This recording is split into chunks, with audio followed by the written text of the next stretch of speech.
So let's first talk about what round concave layering means. You know, there's a lot of different terminologies out there in haircutting, and what I like to do is to kind of give us more of a common kind of language, a common knowledge amongst all of these different names and techniques.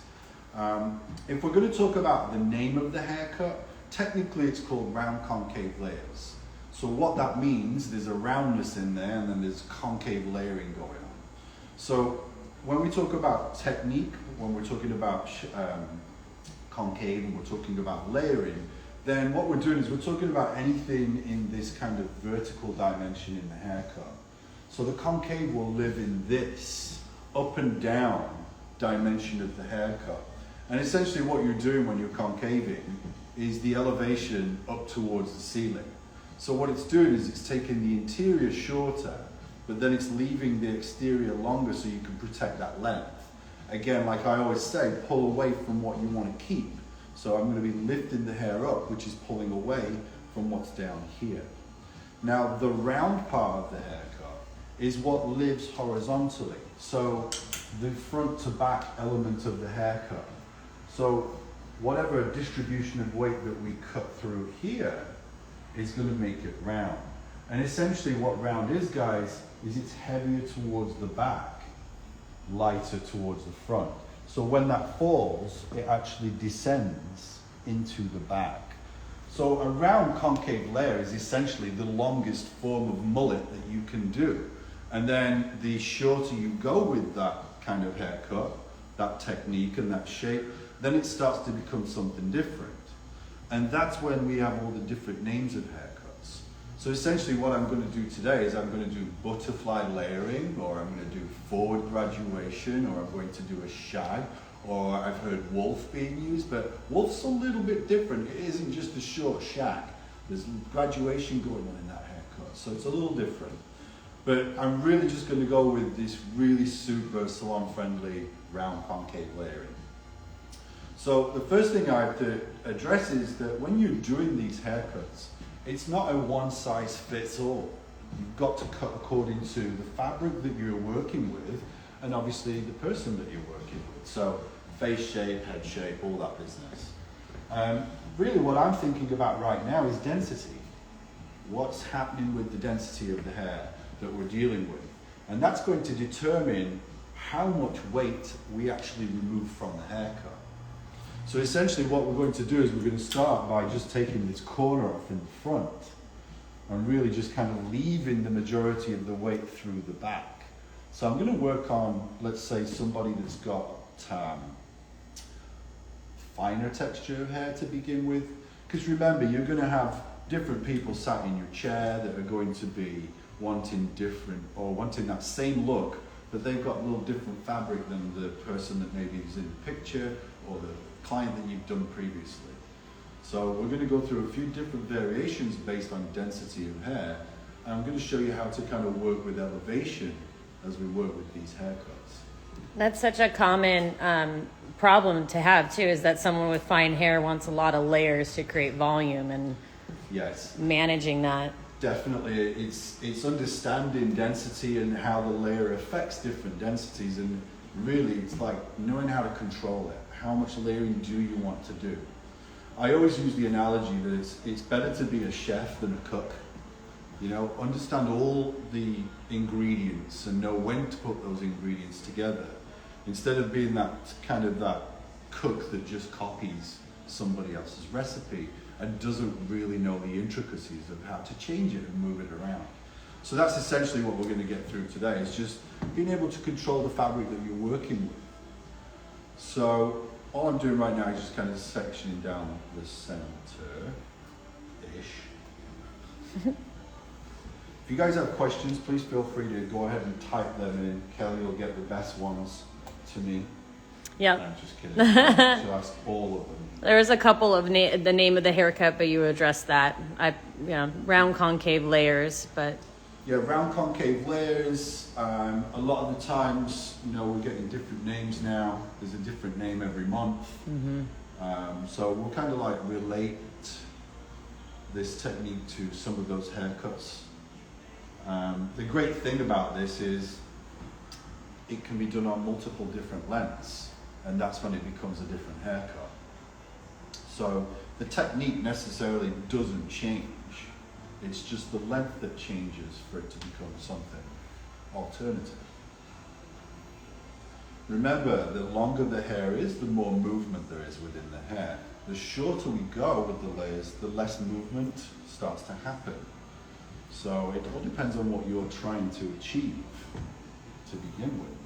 So what I'm doing is I'm just sectioning at the apex. The apex is that first major round of the head shape. It's literally the top of the mountain, and from that point backwards you can see the head shape is a completely different curvature. It curves down now the opposite way. So all I'm doing is just isolating this area in the front. If you think about it, this is the nape of the front, the apex being just like the occipital ridge, and obviously we have the corner of the hairline right here where that parietal is. It's exactly the same situation that you have in the back. So I'm really just getting rid of that nape of the front, which is that frontal area. Now, again, the great thing about these techniques is you'll be able to use them for multiple different scenarios. So I'm going to turn it this way so you can get a good view. There we go. Right?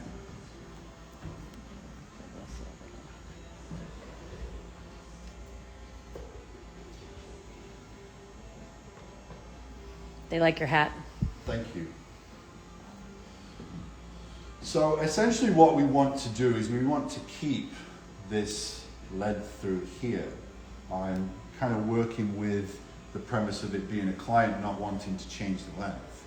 So it's really just the insides that need to be changed to begin with. So what we're talking about is really just face framing. And if you think about it, it is literally in the name. It's called face framing, right? So really what I want to do is I want to isolate the hair that's not on the face. I really think that the hair on the face is the cheekbone forward, and it's essentially where your hairline stops being horizontal in this frontal area and starts to become more vertical. This is your length. So we kind of want to protect that to begin with, especially if we're working on someone that's got finer hair. You don't necessarily need to layer all of this. You only really need to frame the front. So when we're dealing with someone that's got super fine hair and they're wanting that look, you don't need to necessarily layer the rest of this area. You just need to cut the front corner off. So it's like cutting a fringe or bangs, but you're just cutting them on the longer scale. So if this is my length down here, I'm going to protect that. I'm going to use that as my guide to face frame. So it's all to do with elevation now. So if I want the face frame to just bevel and turn in quite heavy, then I'm going to use a much lower elevation when I do this.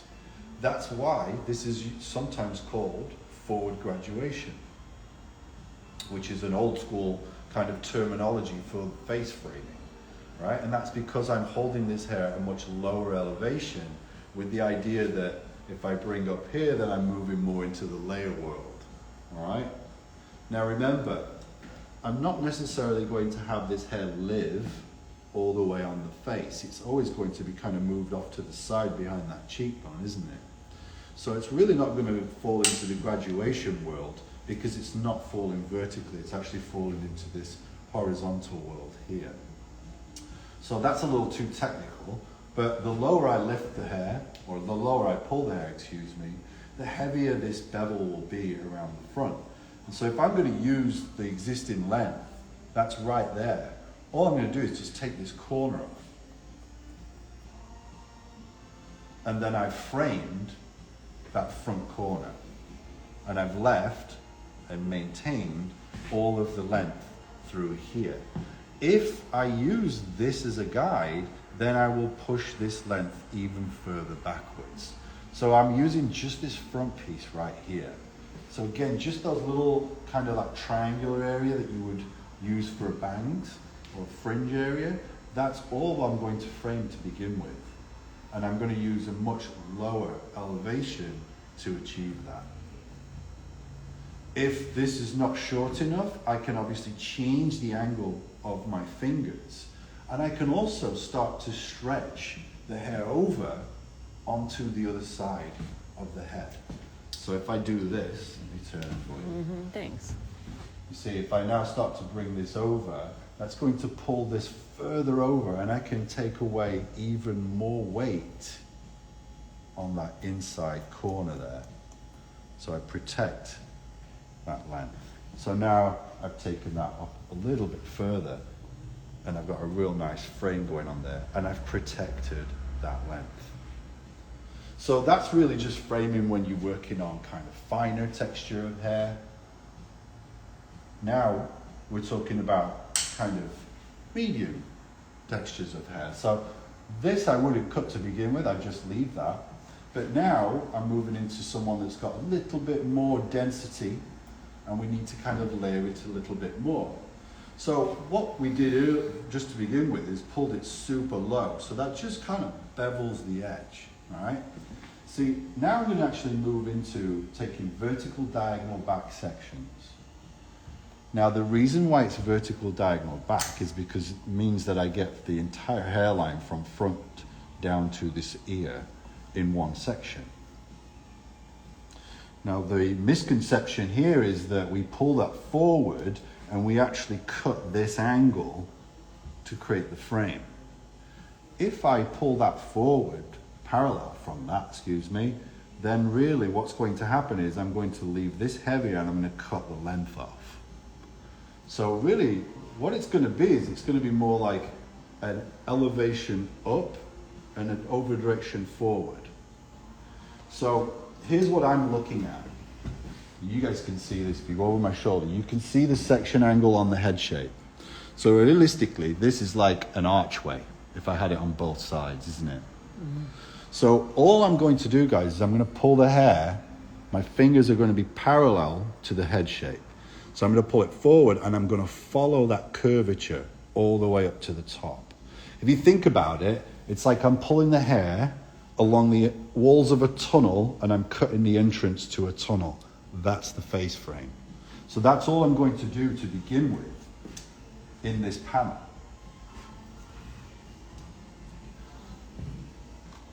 Keep the hair down. Again, I've already got my Day of Grace in there product, my working product, so I don't want to overload it with that. I already have it in there. Just add in a little bit of water, I'll add a bit of memory to it. So what I'm going to do is I'm just going to pull this forward. Not going to pull it down. If I pull it down, then I'm going to keep it heavier, so more bevel involved. Now I'm going to get a little bit of flick backwards by lifting it slightly higher and moving into more layer territory. So my length is down at the bottom. So I'm going to let some of that drop away so I can protect it. So that I'm going to work as my length. And I'm just going to cut a flat line. If you can see now, my fingers do not match the angle of the section. I'm literally just cutting this front corner off of the hair. It's like pulling the hair straight back and cutting the corner off, but instead I'm pulling it straight forward. So I pull this forward, my fingers are matching the head shape. If I want the frame to be a bit more exaggerated, then I cut a more inverted line. So essentially what's happening here is I'm creating a concave layer.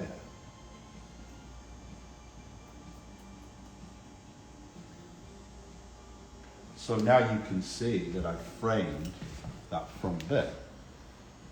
So that's layered all the way through now. So that's going to be my guide for the rest of the haircut.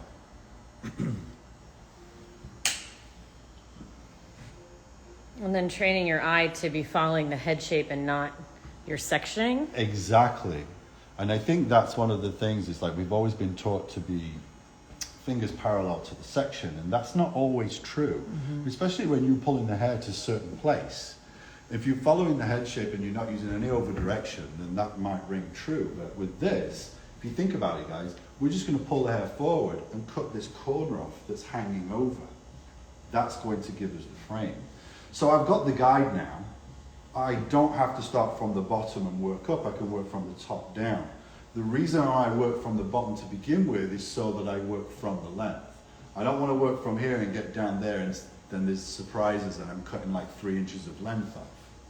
So I'm going to work from the length and work in. To begin with, now I've got the guide, I can just pull this forward and work from the top down. Oh. So there's my frame. And I just follow this all the way down into my outline. Stacy says, never heard that statement, but it's a light bulb moment. The tunnel? Mm-hmm. Yeah, the tunnel is the visual for me. And I think that's very important, you know, as we're teaching for some of you guys out there that are educators. It's to provide the visuals so that people can understand it much easier. That's how our kids learn, do you know what I mean? And it's much easier for us to get the information into the brain that way. It's the same for us, it doesn't matter if you're like 5 or you're 45, you know what I mean? We work the same way. The brain likes to see some sort of visual, doesn't it? Or some analogy. Yeah, the connection. Yeah. So all I'm doing is pulling this forward. The lower I pull that, the heavier that bevel will be. So it lives in more in that kind of graduated world. I want there to definitely be that layered kind of flick going on. So I'm pulling it straight to me. Not using any low elevation whatsoever.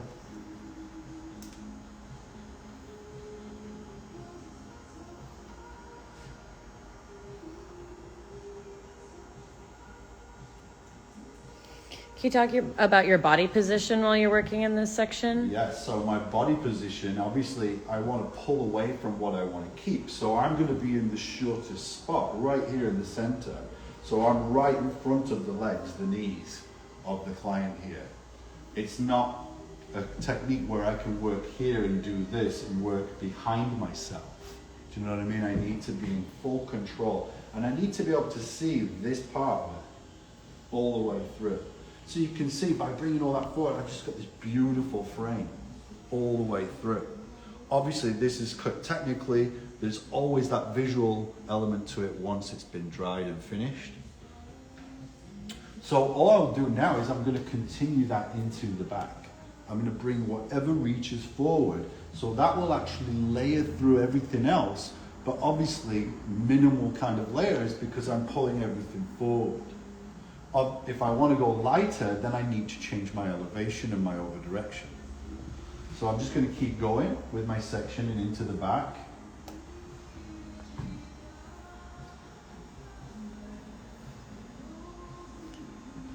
Yes, the elevation is helping us control the weight on the bottom. For sure. Anytime you layer, it's all in relation to what you want to do with your outline. So what do you want to do with the length? Do you want it solid or do you want it soft? Those are your options. So the closer I am with my elevation to the outline, the heavier my outline is going to be. The higher up, then I'm going to start to remove a lot more interior weight. So everything is just coming forward, right?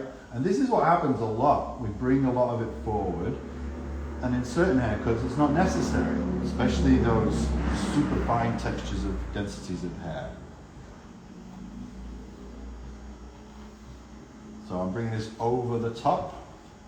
Again, whatever reaches forward onto that stationary guideline.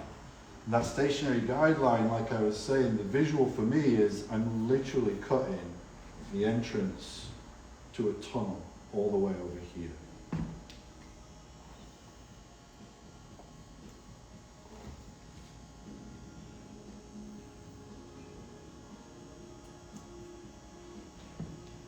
And what's going to happen? It's going to start to run out. And that's good, because that means we are pulling away from what we want to keep.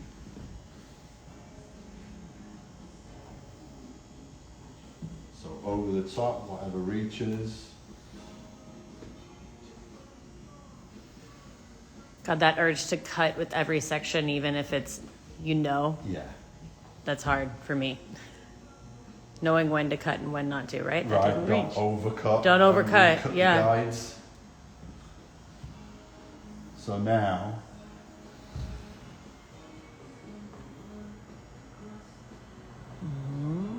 so again, a different density to deal with. This is a little bit more weight removal in this version. So we've moved into this area and lightly layered it. Whereas the first option, we just cut the front corner off. So you layered the front, you didn't do anything in the back. All right. So what I will just check as well is I'll bring that panel over. This I like to do with all of these round concave layered haircuts. And that's because this hairline comes forward and down. So it actually leaves us a little bit more weight in that center. So by pulling that over, that triangular panel, just pull it parallel to that. And that's my guide, because that's the edge, all right? So that's where your precision is.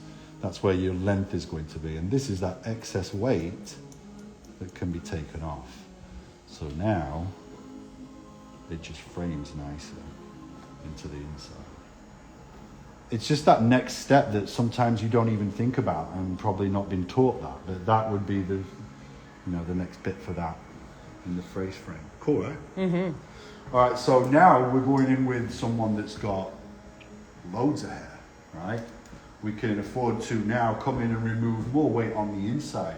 Now, what this will do compared to these other two versions is it's going to give the hair much more flick. See how this hair still has that element of bevel? That's because it's been cut lower at this elevation through here, all the way down. So now I'm actually going to go back to that first section and we're going to go straight into classic round concave layers. This is how the original Shag haircut was cut. So it's working with vertical diagonal back sections. And now what's going to change is my elevation. See, now if I want the hair to flick backwards and curtain backwards, I need to layer in a higher elevation. So now I'm lifting that hair straight out from the head up to the ceiling.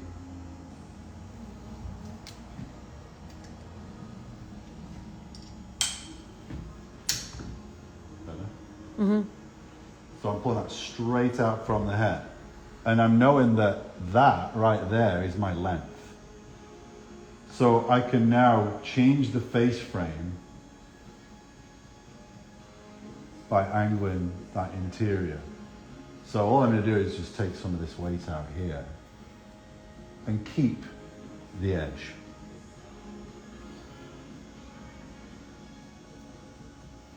So that's a concave layer. That's shorter on the inside, longer towards the exterior, aka Christmas tree layers. Right? So that is a lot of weight removal on the inside. So you see how the hair wants to flick back more now? Flicky, yeah. So I'm encouraging it to do that with the haircut, not with my thumbs and not with the round brush. If I do it with my thumbs and the round brush, it only adds to it now. It's not doing it for me. So I'm encouraging the hair to do that. So now, all I'm going to do is the same exact process. But instead of pulling everything forward onto that, I'm actually going to walk through the haircut now and reduce the weight. So second section, same thing, vertical diagonal back. Why do we use diagonal back sections? Because it's going to help us push the weight into the back much easier and quicker. So first section, straight out from the head again in the same exact position as it was before, and I'll bring number 2 forward into number 1. So I would be using the mirror here to make sure that my over direction is exactly what I want it to be. So the mirror would be where you guys are, and as you can see, that's coming forward into that first section. So I could bring everything forward onto this right now, but I would get a really super heavy kind of mullet feel to it, a quick drop off in weight. And remember, it's always going to drop off anyway because the hairline drops into the back. So we're going to see a difference in here. So I don't necessarily need to pull everything forward, especially if I want the hair to flick. If I want to see that butterfly or that feathered effect to it. Again, feathered is just an older word for butterfly or curtain. It's the same thing. Mm-hmm. They all mean layered. Finger position still angled? So my finger position is definitely angled because what I'm doing is I'm keeping the exterior length. So if you come behind Yeah, let me come over your shoulder again here. you'll see it. So I'm pulling it forward into the previous, using my mirror to make sure that that's happening. And as you can see on the inside now, so short to long. So I've opted to cut a little bit more of a steeper concave. If I was just to cut flat, that's also concave. It's shorter on the inside, longer towards the exterior. It just depends on what, severity of concave you want. How much layers do you want on the inside? So I'm going to continue in that manner. And you can see much more layering going on, much more flick, or much more what people would say texture. Really all I'm doing is I'm removing weight. If I remove weight, that allows the natural texture to do its thing. Excuse me. So again, just the previous sections.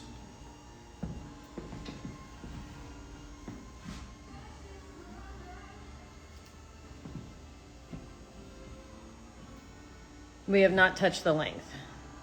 Yeah, no touching length. My model, mannequin, wants to keep the length.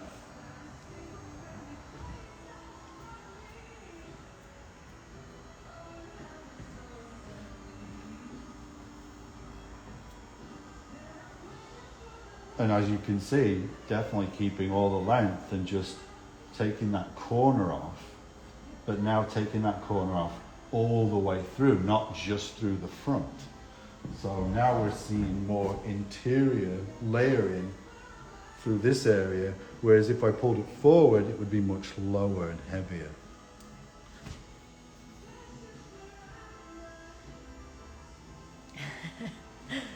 That's a good joke. Does she want to grow her hair out?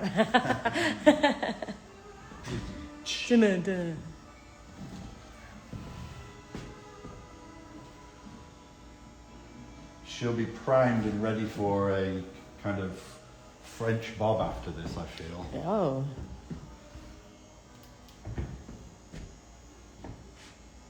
So again, forward into the previous. There's the guide on the inside. So a nice concave layer.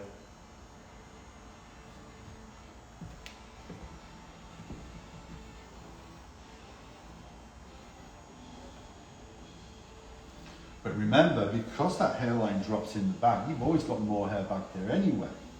So the fact that I'm coming through this way is reducing the bulk that would have been kept by just over-directing everything onto number one. So I'm pulling it into my previous. So it's very important that my guide is where I face.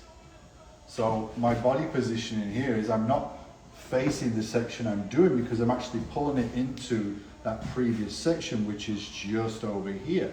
So my shoulders match up with the guide.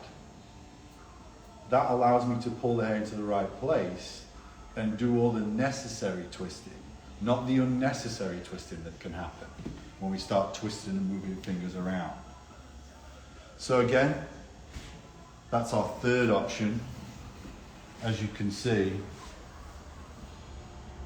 much more layering going on in there now. Mm-hmm. Nice shape.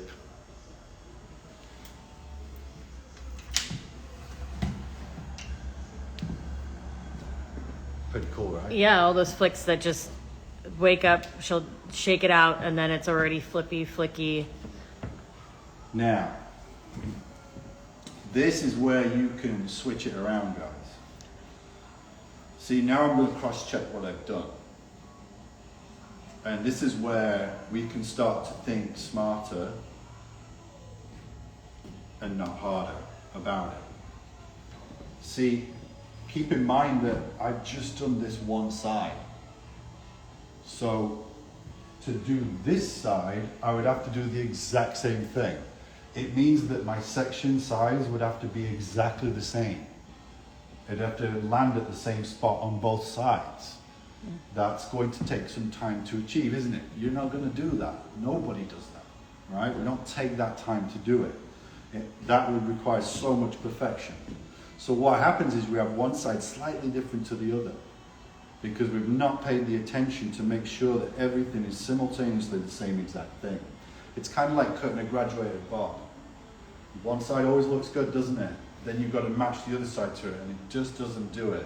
That's because you didn't work simultaneously, and you didn't have the exact same size sections, and they didn't land at the same spot. The elevation and over direction wasn't the same. So that becomes a challenge now because I've got to do that on this side. Now, if I cross-check this, then we're going to notice something, or I do. I start to figure out different ways to do these haircuts. So if I cross-check this way, which is the opposite way I just cut.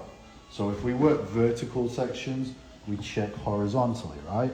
So I'm looking at this horizontally, and I'm going to see my guide.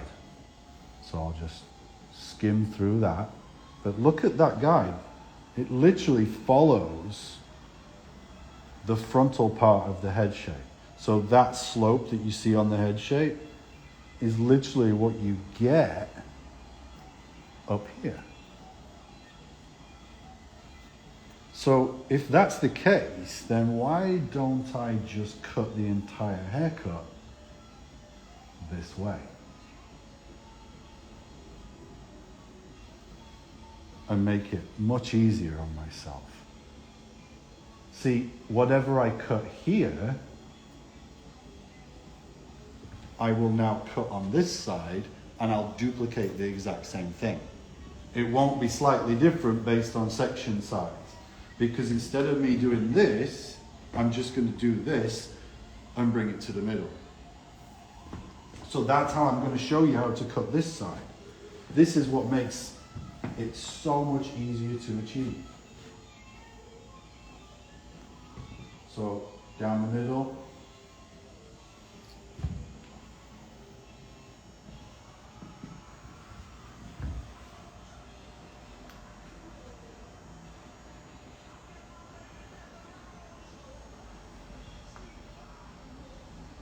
And there it is.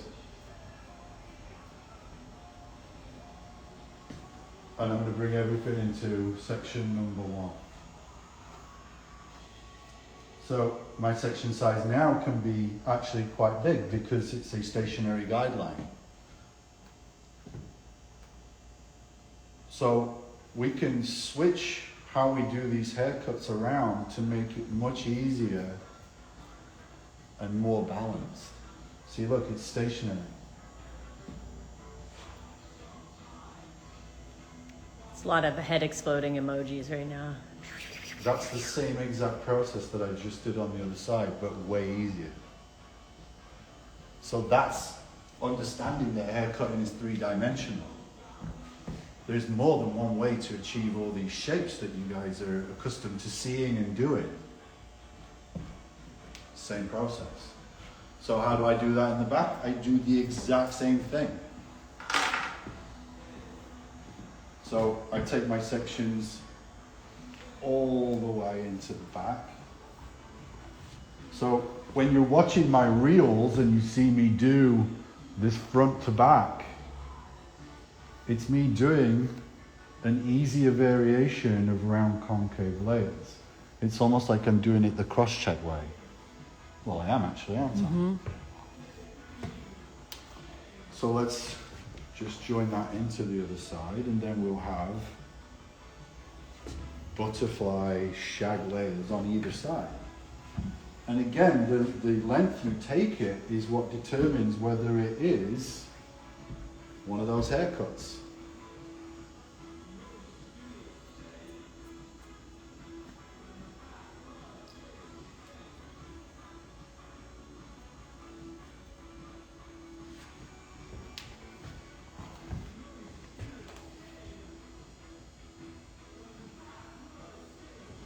So I have a few hands-on classes coming up.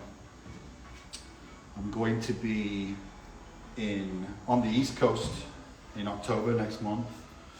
I'm going to be in Hooksett, New Hampshire on October the 8th. And also Boston on October the 9th. And you can get information and tickets to those classes. They're hands-on classes, so full day hands-on with me. You can get tickets for them at Sullivan Beauty. There's a link in my posts on Instagram. And then I'm also going to be in Charlotte, North Carolina on the 15th and 16th. On the 15th, we're going to be doing a presentation. I'm doing this with Evo, and I'm going to be joined by Jodie Palmer. She is out of Spain, colorist, and we're going to be doing some stuff together in the Look and Learn. And then on the 16th, we're breaking out and we're doing hands-on classes. So I'll be doing my Knowledge Destroys Fear hands-on class. It's been quite a while since I've been in Charlotte teaching my KDF class. So I'm looking forward to being back there. And yeah, if you want information regarding any of those classes, you can contact me, leave me a message or a comment below, and I'll get you the info. But again, we'll be on the East Coast next month, in New Hampshire, in Massachusetts, and in North Carolina. So look at that now. Mm-hmm. So same thing. I want to take this little front corner and bring that over onto the other side. Don't use the other side. Just bring that over, and again, you're going to see it. And it's this excess weight there. Gone.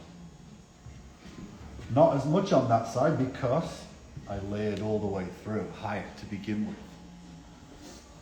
So, that's my third option. So the first one, we worked with a lower elevation. So it just gives it a little bevel, and we just took that front corner off. And then we used a higher elevation where we brought everything straight forward and cut that corner off. And then we've worked through front to back, vertical diagonal sections, working more concave through the inside now, over directing forward into the previous and walking that around.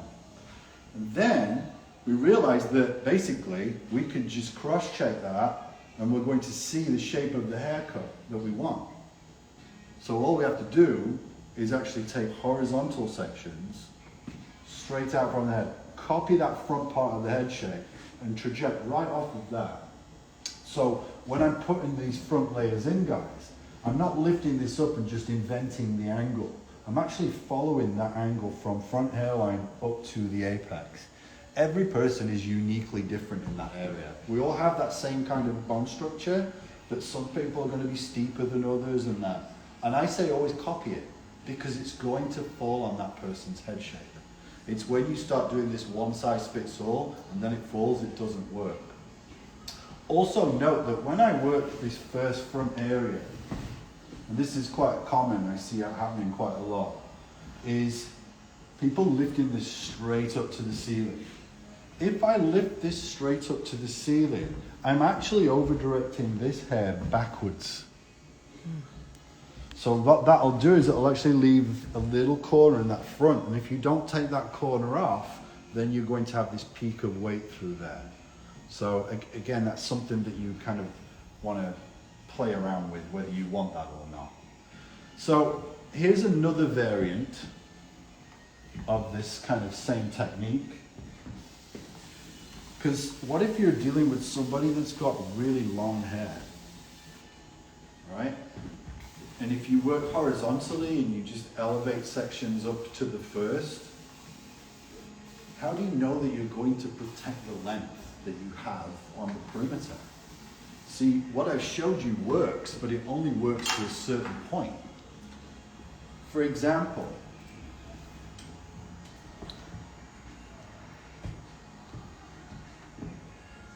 whatever we have through here, only works to a certain length, because you've only got from there to there basically. So we only have so much room to protect this. So it's only going to allow me to take this so much shorter. Like what if I wanted to go short with my layers? If I bring this in, then look, I'm going to be cutting quite a bit of that length off.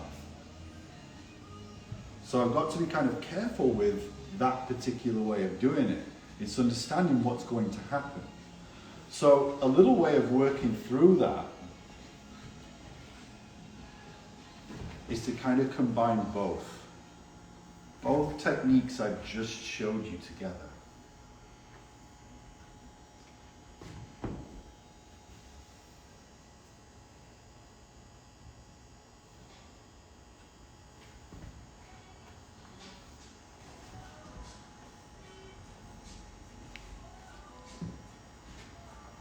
Just get this out of the way.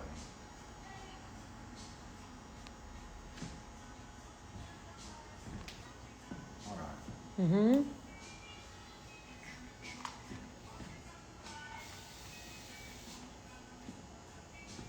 So I know I want my interior to be shorter, but I definitely want to maintain a longer exterior.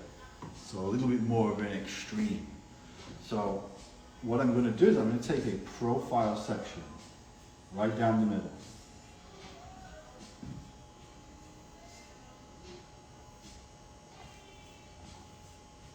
And I'm going to cut the shape and the interior layer first. Okay, let me get her. Yeah, which for you. there. Yeah.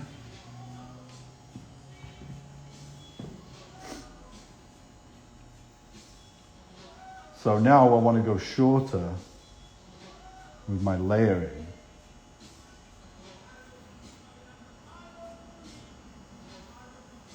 So I'm going to copy the head shape.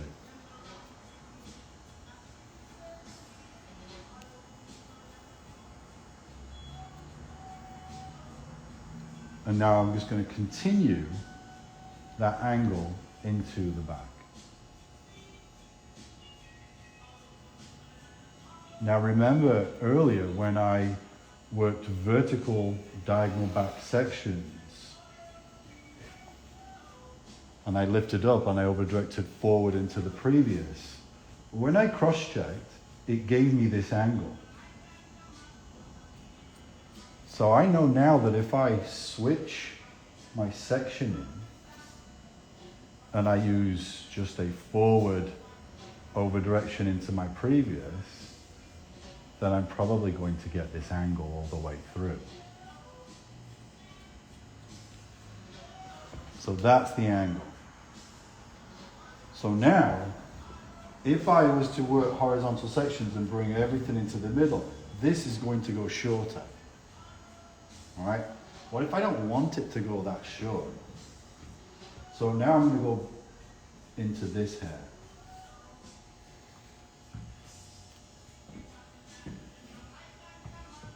So now I know that that's the interior.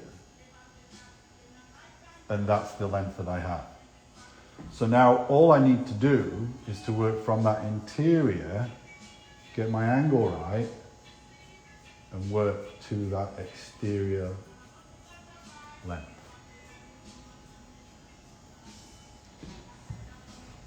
So that allows me to go much shorter on the inside and still protect that length. And now all I have to do, guys, is the same situation as before. The same pattern, the same over direction, the same elevation. So I'm going to over direct forward into my previous section now. So number 2 will go forward into 1.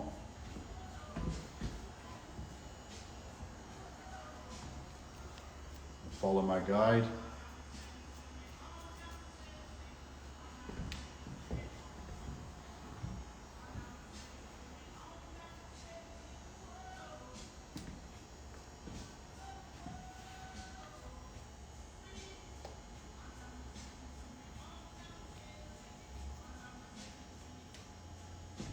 Same situation, just bringing it forward into the previous section. So 2 into 1, 3 into 2, 4 into 3. And if I do that, and I use the right size sectioning, consistency is key, right? Then I'm going to match this guide all the way through. Here's a good question. Yeah.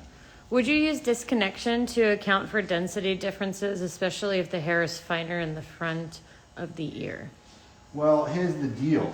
This haircut is lighter in the front, heavier in the back.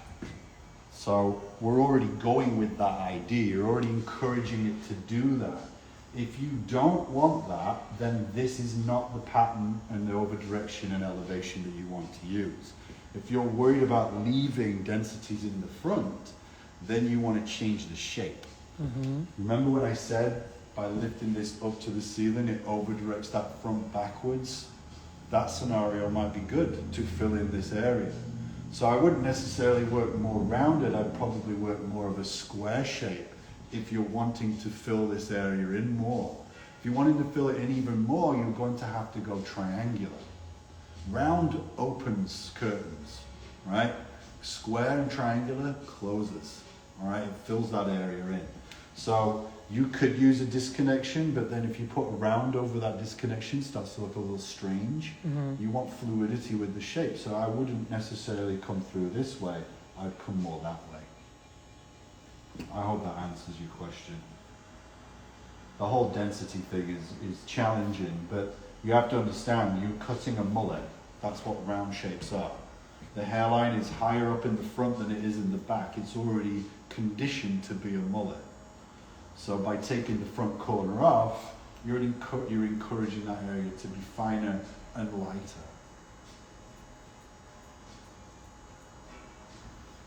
And then there's this one, how do you constantly stay fresh with your haircuts?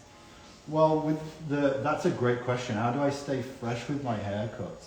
Fresh. Like you can see, I change how I do them. I always get this question asked if I'm doing like interviews, podcasts, whatever it's for. Where do you see trends going? Well, ever since I've started, and previously to me starting in hair, trends always come around. Literally, they always come around. So for me, the freshness is not really the look or changing the look, it's changing the approach. I find that's good for me personally as a teacher because I want to do different things. I don't want to teach the same thing all the time. Haircutting's evolved since I started. So I'm not going to teach you how to do a haircut like I had to do when I started haircutting in 1994.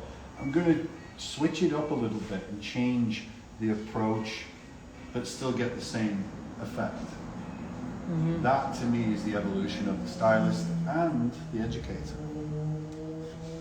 So as you can see, everything's just been put forward onto the previous section.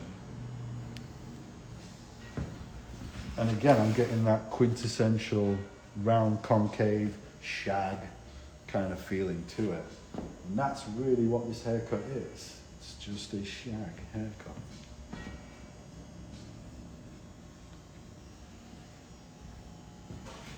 So name-wise, we're going to come up with different names. It's all marketing, different generations like different words, and that's always going to happen. But technically, you break the haircut down, it's a round concave layer. And the aggression of layers is determined by how much density you want to remove.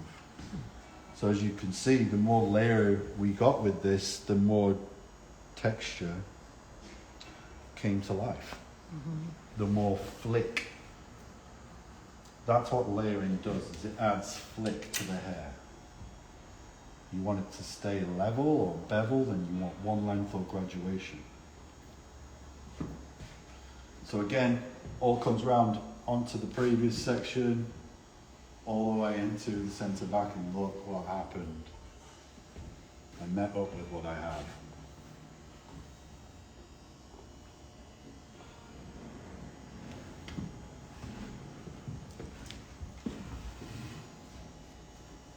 So cool. Mm-hmm. So as you can see, much heavier in the back. the front. So based on how much you over direct, how much you elevate, that's going to determine the differences between these two areas. So that first option really was to just cut the corner off, so it kept all of this density in the back. The second option was to cut the front corner off with a little higher elevation, so more in the layer world. And that again left this much heavier in the back, but still it layered through. The third option, much more layering, is to work through with much more elevation, slight over direction forward, and it gives us a lot more layering and more shape on the inside. So the shorter you go with this particular technique, it starts to take on different looks and different names. It definitely comes into that more kind of mullet world. Mm-hmm. But I mean, that's essentially what you have here. It's a mullet.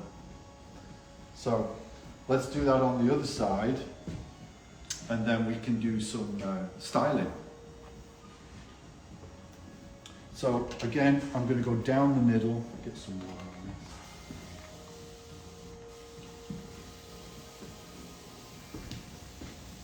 People are asking for a photo of your KDF wall over here. It's out there. You can see the KDF wall. It's on the page somewhere. The KDF wall is basically what you get when you come and take a class with me. That is all the knowledge that you would ever need to know. And essentially, all of that, guys, all those words and diagrams mean one thing. Pull away from what you want to keep. That's all that means. If you always remember that, haircutting becomes a little bit easier for you. Such a great mantra to go to if you're lost. It is a mantra, isn't it? Yeah. It's like a definite thing for sure. Like, it's important.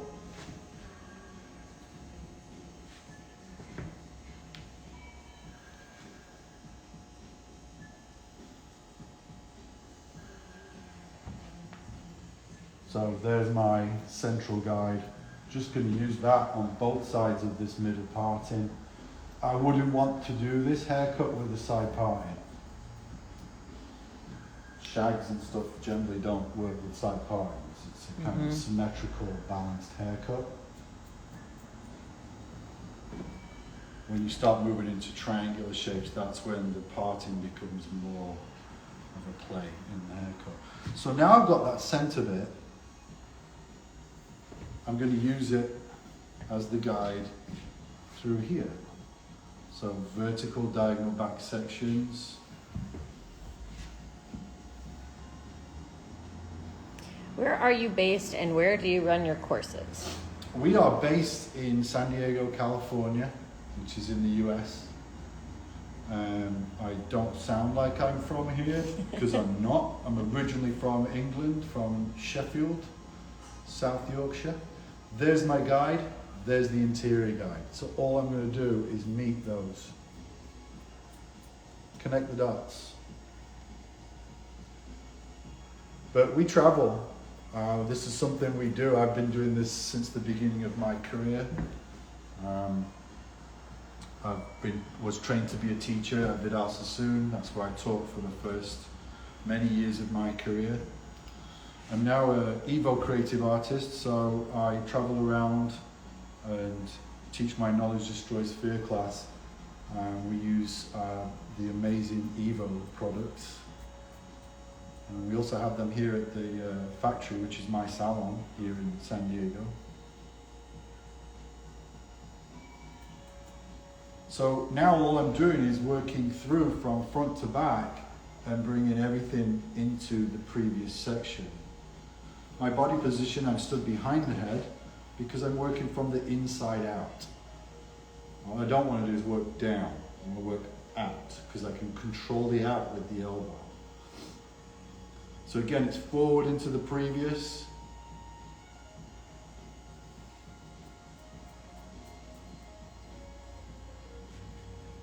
So again, if you're on the East Coast, come and take a class with me. I'll be there in October. I'll be there on the 8th Boston. in Hooksett, which is in New Hampshire. Never been there before. That's going to be a first for me. I've been to Rhode Island and all that, near that area, but not to Hooksett. And then I'll be in Boston the day after, on the 9th. And like I said before, you can get information about those classes. If you just leave me a message or a comment now, I'll get back to you with how to get tickets and all that kind of stuff. Hands-on classes with me are a full day, and it's 100% hands-on. Not much sitting down, not much note-taking. It's all hands-on. And like you've seen here, it's multiple techniques throughout the day. We work from long down to short, so we'll be going over many different looks. We'll probably get about 7 or 8 different variations of how to do these things. What I like to do is I like to show you alternative routes for you to get where you need to go. You know, haircutting's just like GPS. There's more than one way to get you home. And I always like to work smarter, not harder. I find that how I was taught to cut hair was probably the hardest possible way you could ever approach a haircut. And it's been my almost 30 years of teaching that have allowed me to kind of break things down and make something so much easier.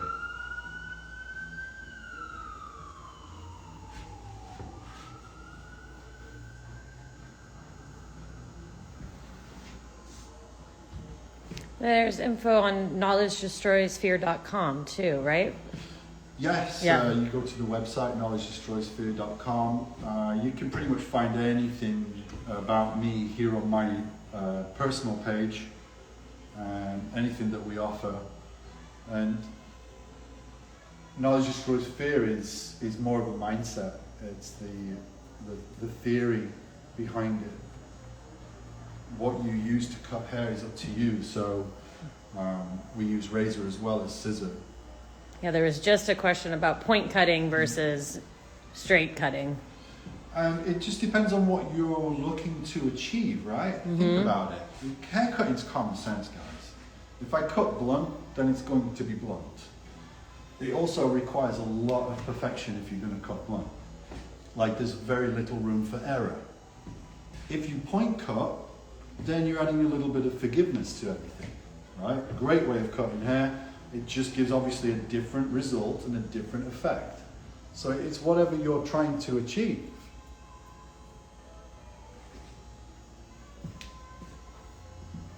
We like to just teach you how to cut hair, and you can use whatever you want to cut the hair with.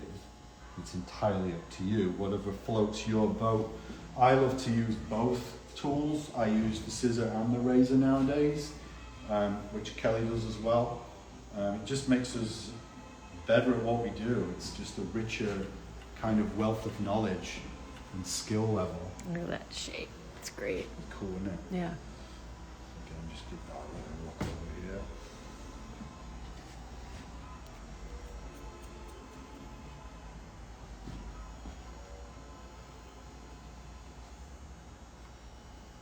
Cool.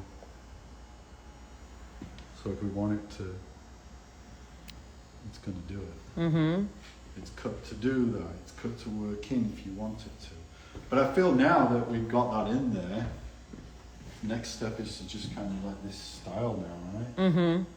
So I'm going to pass the skill level on to Kelly here. I'll take the camera and I'll let you do the magic now.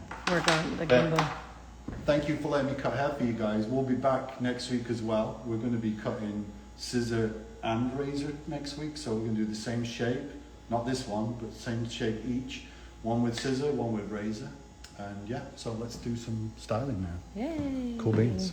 Ooh. And I think I've got the gimbal down. You got it? Maybe, yeah. Okay.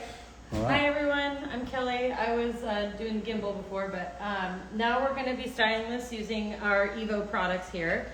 So with the haircut that we decided that DJ was working on, has a lot of looseness, openness. We can get a lot of body and volume out of this. So knowing that that's the cut that we put in there, that's the path that we're going to keep going on. So I want to find a product that is going to be have some structure to it, a little bit of hold as we're going through. We want a little bit of softness, and I think we want just a tiny bit of shine, nothing too crazy or heavy. So I'm going to use a product at the roots. First, we already have the Day of Grace Freestyler in there. The next one that I'm going to be pulling here is the Salty Dog spray, which is one of my favorites. It's a sea salt spray.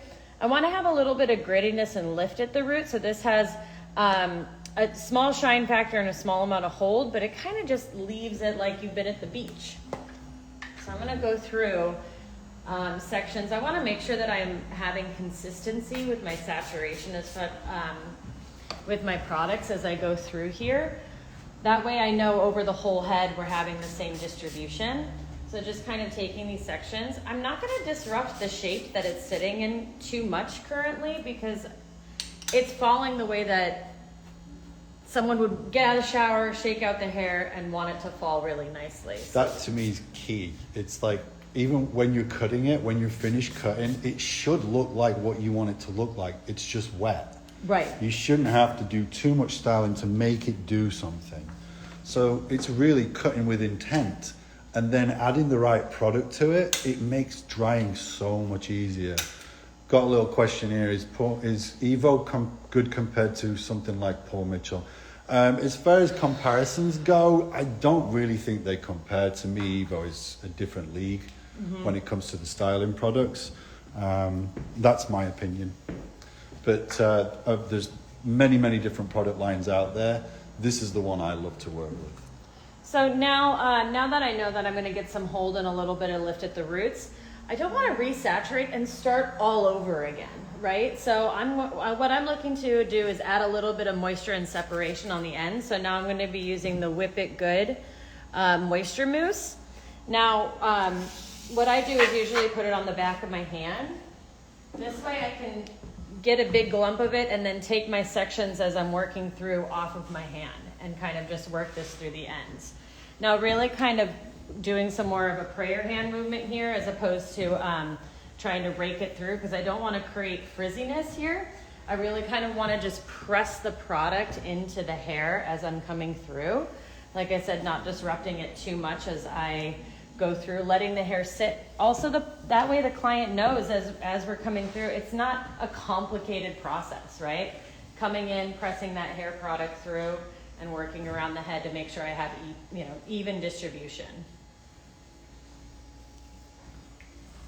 I like the back of the hand thing there. It's that way you're not like keeping, going to grab the product. It's also nice because then you can show your client how much product you should be using as you go through the hair. I like this view. You can see all the mannequins in the background. All of our work, the ladies. Okay, so now what I want to do is just kind of create these big sections. So again, going through here, and I'm just going to be using my fingers here to kind of twist this around and then squeeze that in, and we're going to let that fall nicely. So I'll be going away from the face here, rolling this all back, and then once I hit past that high recession of the ear with that section, oh, is she messy? I'm going to be then alternating back and forward. So taking big sections, right? And I'm not raking through here. I'm just kind of smoothing. It's like you're pressing it. Pressing it in. And kind of like, I like to think that I'm closing that cuticle layer as opposed to kind of breaking up the clumps. I'm really just letting these clumps kind of fall in for themselves here. The end look with this will have more of like a consistent wave throughout, but this is letting the natural texture of the hair kind of clump together on its own while encouraging having a little bit of control with it at the same time. You're kind of like eliminating frizz option here, aren't you? Exactly. So we know that we're going to get a little bit of lift at the root because of the Salty Dog, and then this Whip It Good Moisture is a no-hold moisture mousse. I found that has been a really good combo for me. The moisture mousse people tend to have clients at least have had an aversion, especially my curly heads, to mousse because of the crunch.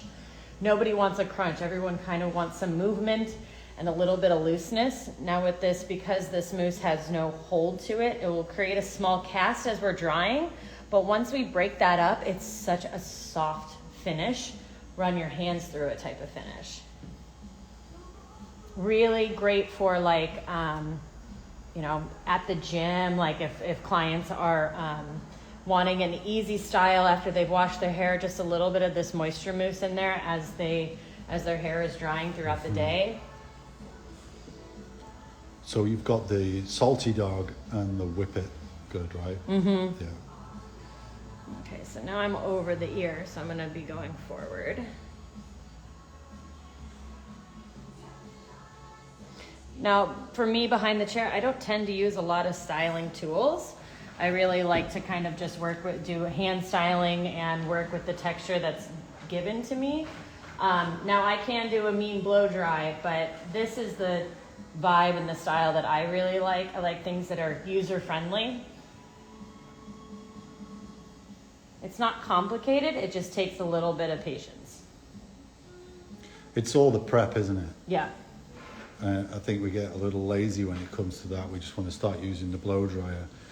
But you've got to prep that hair right before you start blasting it, else it won't do what you want it to do. And then not disrupting it too much either, you know? I'm not going in those roots and really smoothing that out right now. That's not the goal. The goal is to let the hair dry in its natural state. So just really kind of pulling on this to get that detangled here. Mm-hmm. This would work great on curly hair. Yes, it would. Yes.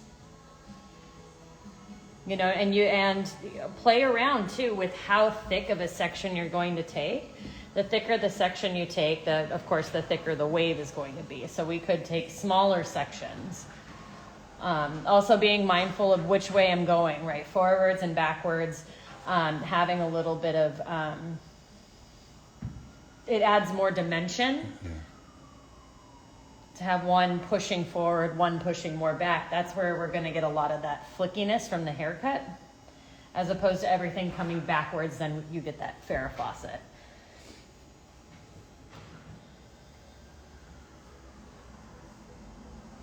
So what I'm going to be doing after this too then, I'm going to first hit with the diffuser with high airflow and cold air. And what that's going to do is encourage that cast that I was talking about from the moisture mousse. It's also going to freeze this stuff in place. So if I went in with heat, that will tend to cause more frizziness at first. Because a lot of these little hairs in here are going to want to like shrink up a little bit. We don't want a lot of shrinkage. We want it to dry kind of in this state. So high airflow, no heat at all. We're using the airflow to push the moisture out as opposed to evaporating it with the heat. So here's the products that we used. So far we've got Day of Grace in there. Then we've used Salty Dog and we've combined it with Whip It Good, little mousse, foam. Okay, so that's the set. Pretty simple, really, really client friendly. They can take the time to do that. Diffuse. Diffuse. So we're going with No heat, and then high airflow all the way up. That way I can just rest the diffuser, and I'm kind of pressing this in and then lifting it up just a little bit. And now I can just kind of hold this here, right? Because we're not burning our client because we have no heat on there.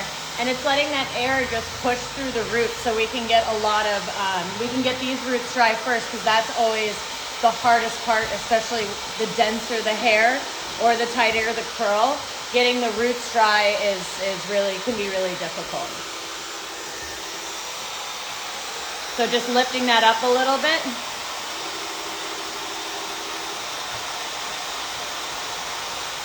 So now, I believe this takes the same amount of time as a good round brush blow dry does. But the effort, the physical effort that I have to exert to be able to do this kind of styling is far less than I would with a round brush. Like my wrists are much, and my shoulders are much happier at the end of the day doing this kind of styling. And then I also think it's cool because you can show your client, look at your beautiful texture, less heat damage, you know, less things that you have to have in around you accessible, you know?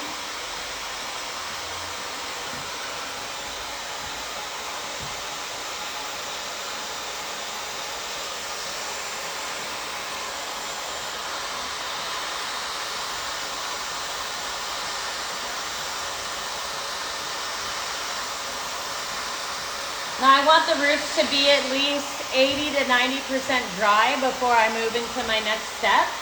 So having the patience to just wait this out, I think that's the key, is to really give yourself that time, because it is easier, you know, in my mind, it was easier to go through and just start raking through, round brush these sections, and then go through and hit it with the flat iron. It felt like I was in more control. And then because my body was moving, that I was making it go faster. But sometimes, this is, I believe, time-wise, if we're watching the clock, it takes the same amount of time. Yeah, we're just using cool air with high flow to begin with. Just to start so we can get those roots dry. And to lock in that product, that Salty Dog product that I sprayed on the roots, it's kind of, the cuticle is now closing around that and creating that a little bit of grip and texture.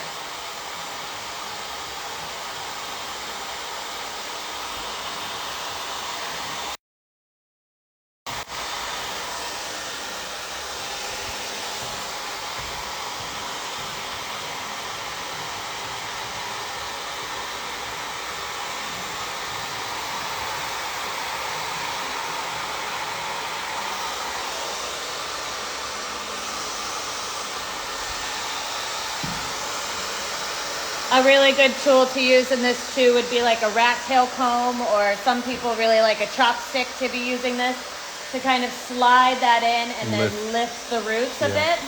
I'm just using the little teeth on the diffuser just to kind of press in and then lift up.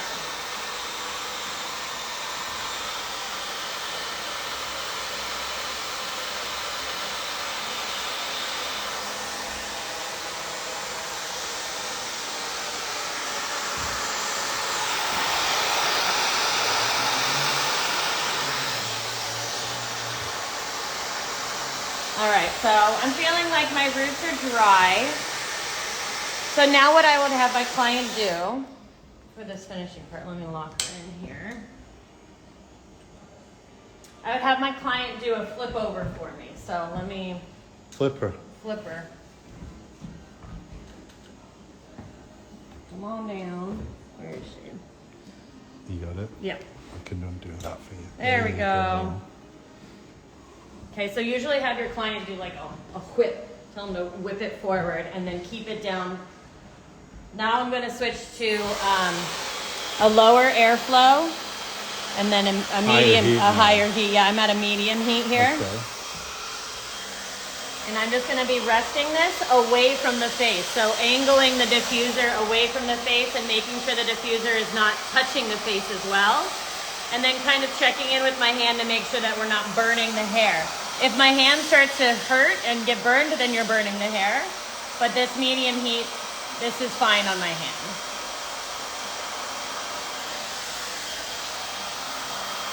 Okay, so just kind of taking these sections.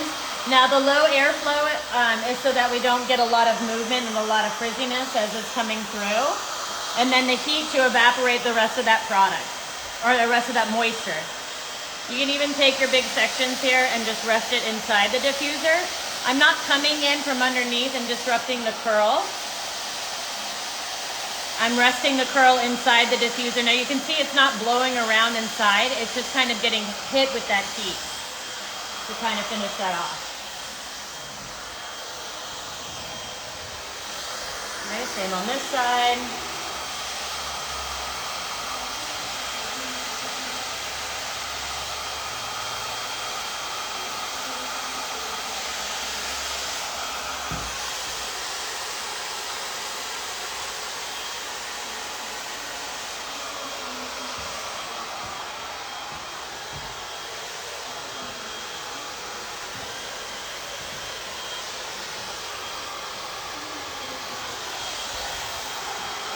because we removed a lot of the density with the haircut, right? This is actually drying pretty quickly, and we didn't resaturate, so we weren't working from sopping wet into drying. It was already pretty much dry by the time that I got to it, which I feel like is the easiest styling as opposed to sopping wet, because then you have to remove all of that moisture.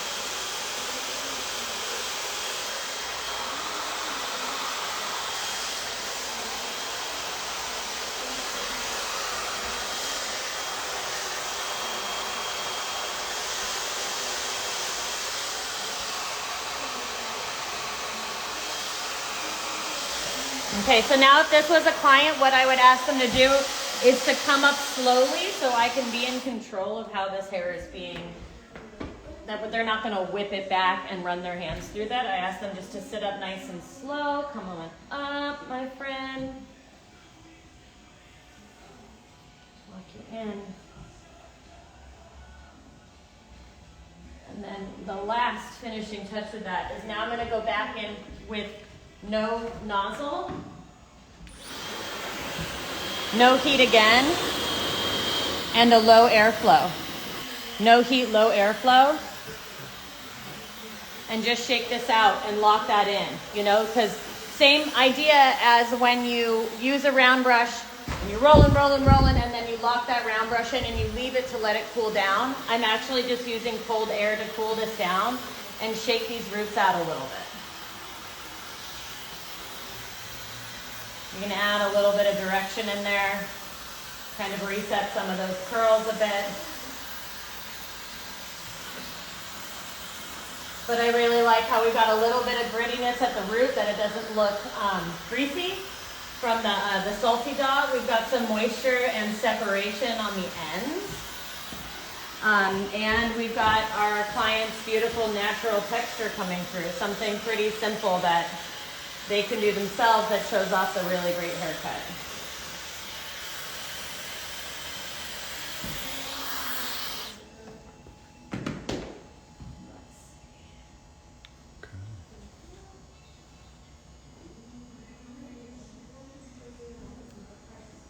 How's she doing? She's great. What would you use any like finishing? I would ask if they would want some hairspray to make it stay, but that Salty Dog has the hold at the roots. So this, you know, letting that kind of finish as it is. For me, if this was my client sitting in my chair, I don't think I would use a finishing spray. I think we hit 3 products because the Dave Grace Primer, Salty Dog, and the Whip It Good, this combo. As a finish, maybe if they wanted day in between type stuff, you could take a little bit of the Whip It Good mousse on the dry hair and just re-scrunch it into the ends. Cool. Very good. That's